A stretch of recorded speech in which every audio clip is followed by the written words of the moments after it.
手机啊，你看最好要有那个塑胶保护套，手摸到的是那个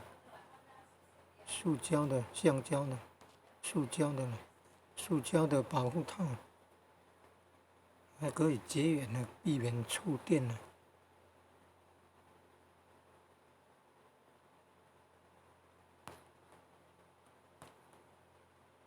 这个好像有点印象呢，可能是县长奖，就是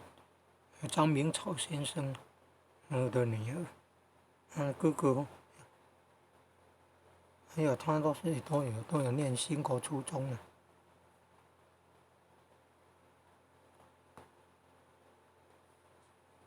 他的哥哥好像叫张胜春，他的弟弟应该也是有念兴国初中的。